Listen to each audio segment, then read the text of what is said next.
So the gas prices has actually gone down in many years. Oh no, it has not. Why are they lying? Oh, you have to have cash. I thought they didn't go down. You don't have to have cash. You have cash, you pay like $2.97. But let me go here and see.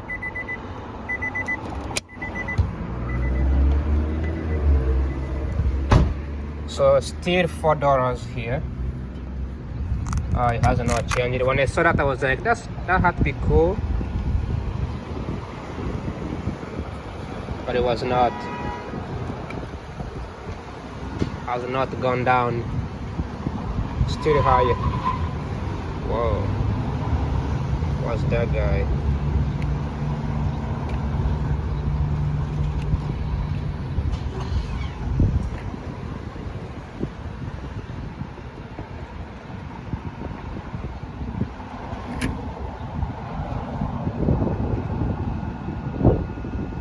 This debit card, yes.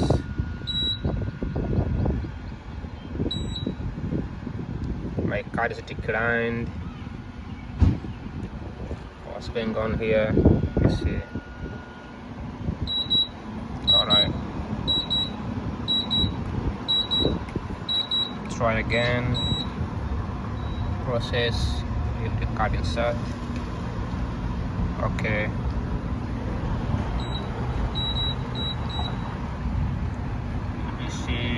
Moments.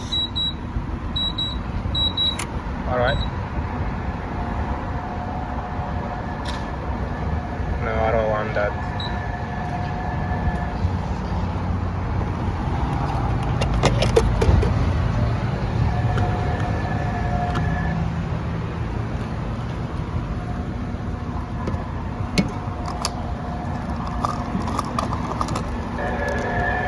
I don't know what these guys are doing over here.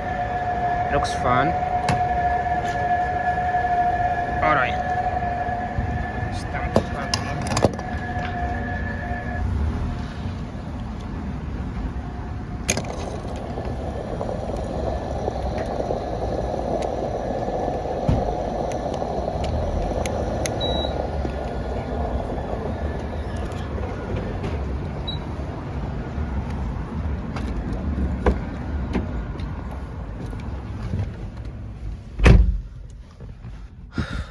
Okay. So I thought the gas price went down, but either way I was supposed to fill up gas. I'm driving to Maryland, so it seems like this lady wants to save. I don't know if you can see her, but she wants to save $1, so she went to pay cash. I never understood why they prefer cash over like over. I'm gonna ask Siri and see. Hey Siri.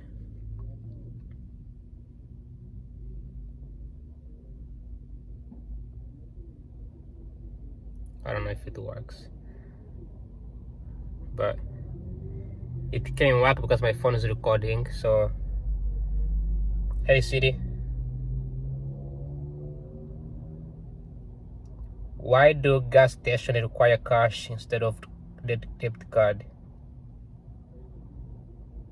Here's an answer from Fidelity.com. Many gas stations charge less if you use cash or debt. What?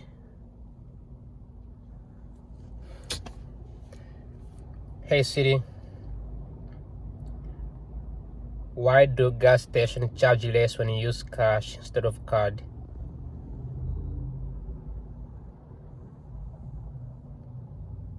Anyway, I don't know why. Maybe they don't want to pay taxes. I'm not too sure why, but it's fascinating to me when they just ask you to use cash instead of card. Maybe there's some incentives into it. That being said, I am driving to Maryland right now, and hopefully I'm gonna see how much I'm gonna be spending. Probably it's gonna be around $40-50 or maybe even $80 because my gas tank is really empty. It was showcasing the empty stuff, so I won't be having enough gas to drive. It's funny that I could make videos just using my phone, and it looks so good on a YouTube. Like, I didn't know how good it was, but it was fascinating that you can use my phone to really make videos and do record. So I don't know, my phone was that good. I have invested in the cameras and all that stuff. I had no idea my phone was much better. Today I was supposed to go to Washington DC, at the second art museum, and at Outer World Convention Center. They have like an art showcasing arts, but it opens at 6:30, and I have to go to Maryland for Bible study at 7 o'clock. I'm already behind, so that led me to choose between going to Maryland or going to DC. So I choose to go to Maryland, even though I could have gone to DC for this arts walk. Oh my God, the numbers are going up. Damn it, $7, bro. I'm gonna go bankrupt for this gas station. Gas is so expensive. I need to limit how much I'm driving or commuting. I've been commuting to like Ohio, Kentucky, North Carolina. I need to stop doing that. Maybe start flying. Oh, it's done. Let's check it out. Let's check and see how much it costed me. Let me see how much it cost.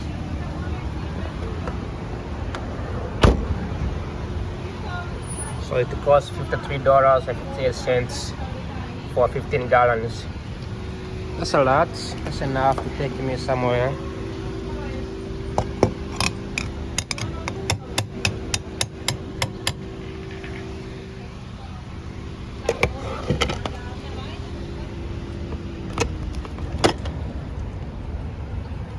One momento. In the receipt. Yes. It's not coming. They be lying. It's not coming out.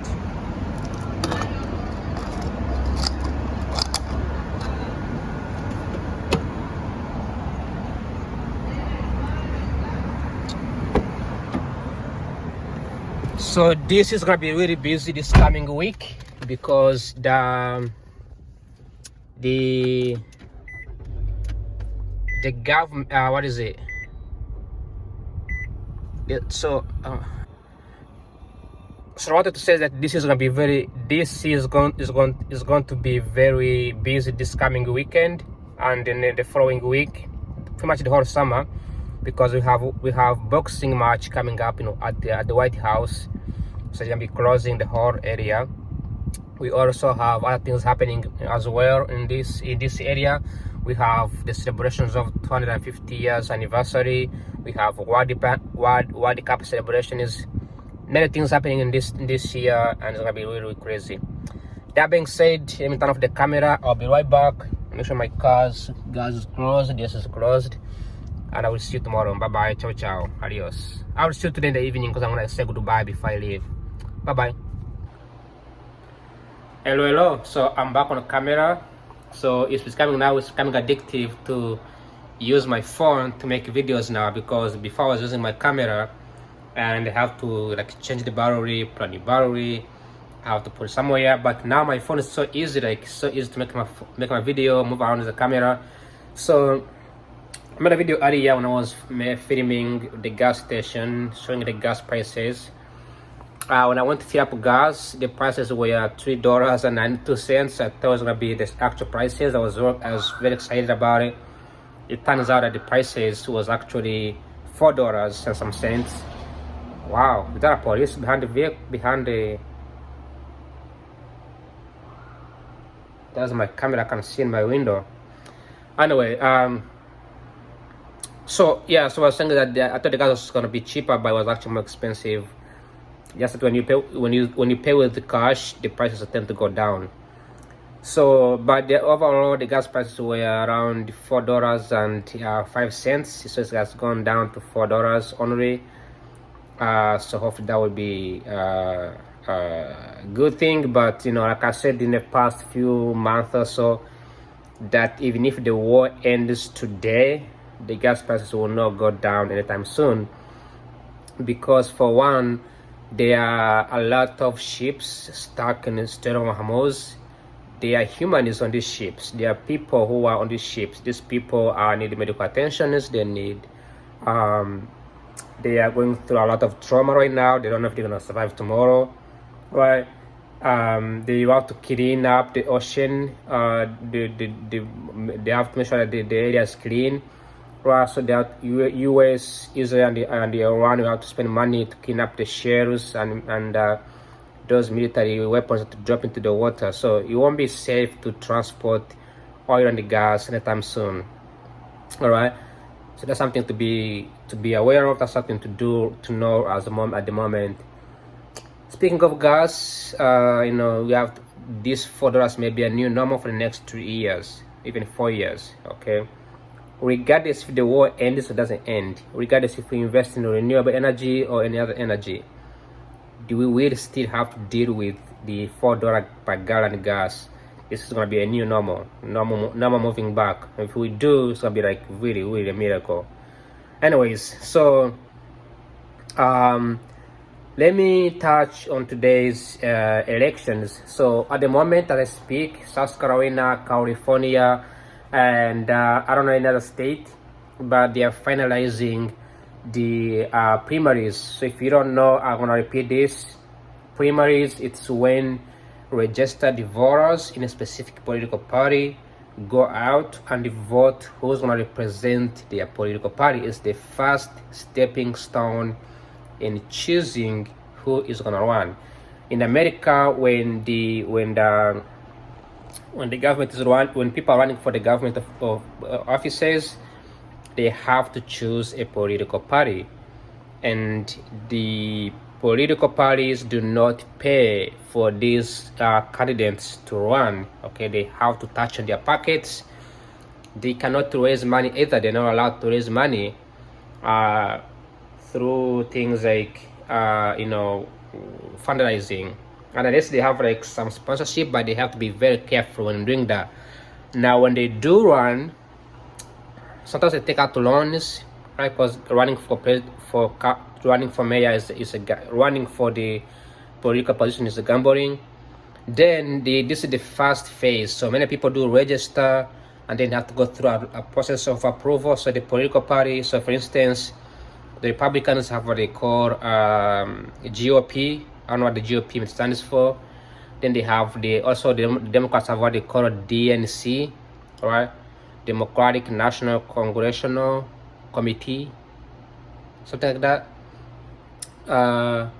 So they have those two things, and then when you join them and you want to run, before you join, you are completely independent. Okay, you are not part of any political party, unless you are registered political party, whatever. But you have to be like very independent. So I'm getting the news right now, like Gorahama Pratana wins the Democratic primary, blah blah blah. So I'm getting the news right now from the Associated Press. So I'm gonna be going through this. I'm gonna like pull up all the 50 states in America, see each candidate for each state, for each political party. So the Congress, the Senate.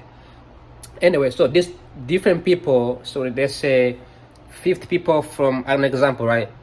20 people from Democratic Party, 20 people from Republican Party could both be running to be the next governor or to be the next senator or Congress. However, these people are registered voters in a specific party. They have to go out there and vote whom they think is the best representation of their party. And then once they've done that, then they will have to whoever they choose to run, that person will come out and start running to be the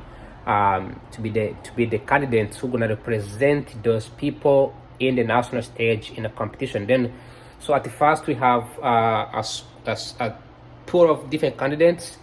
Then the second stage is to have multiple candidates.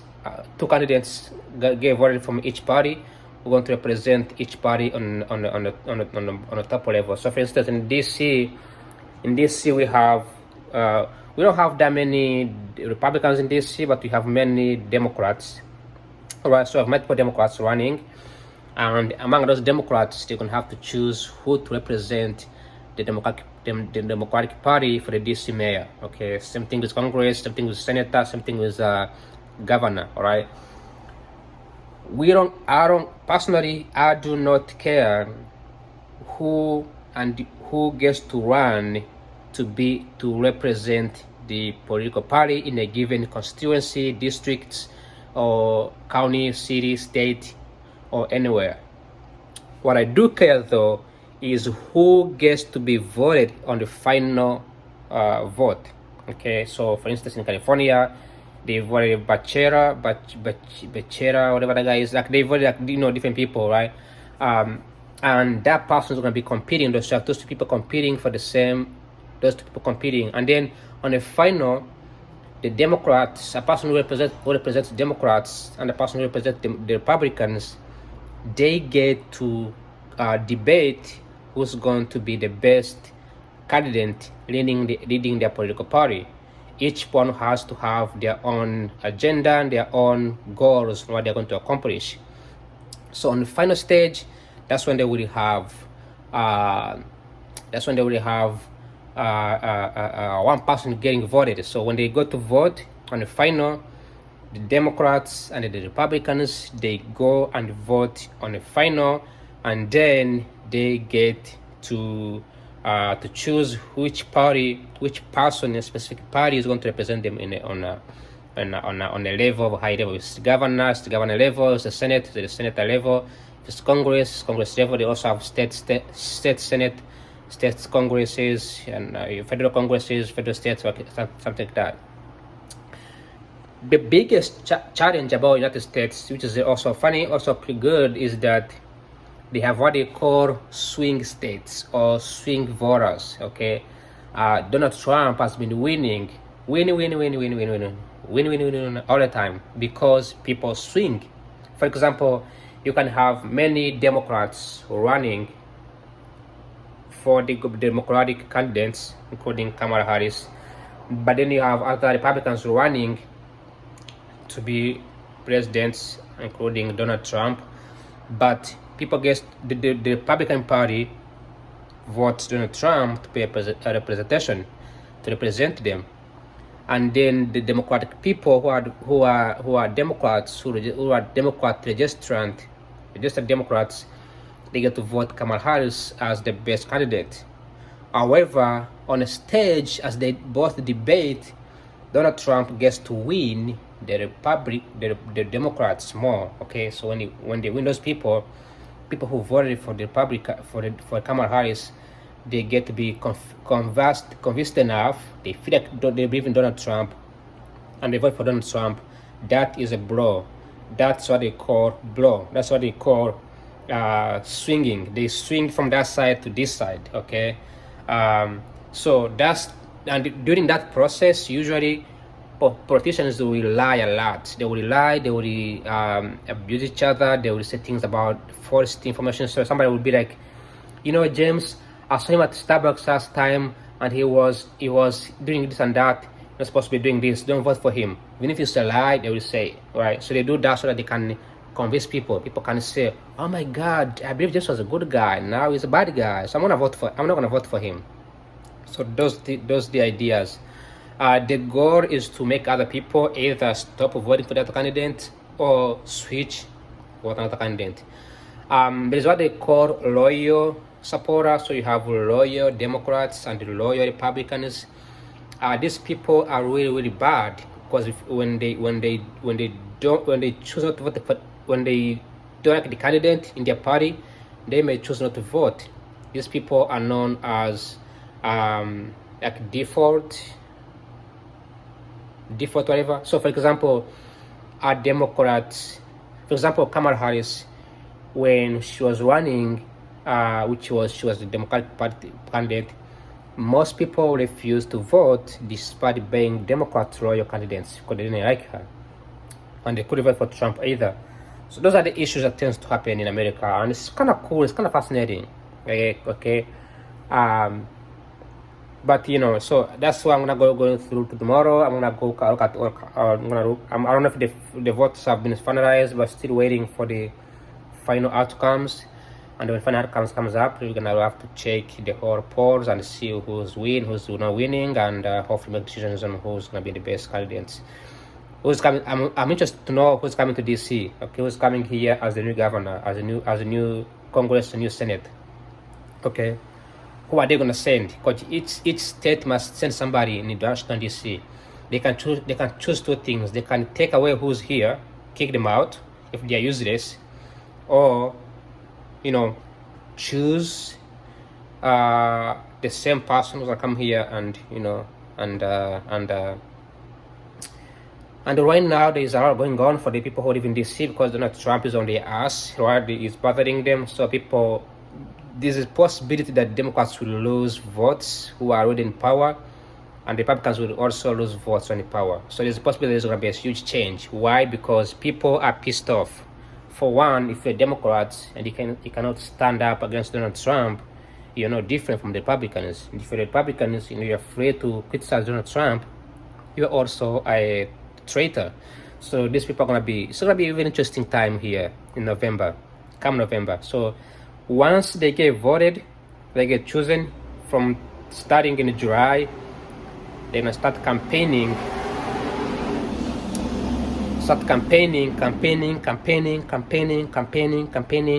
until November. Then the final votes get to kick off and we get to see the new presidente.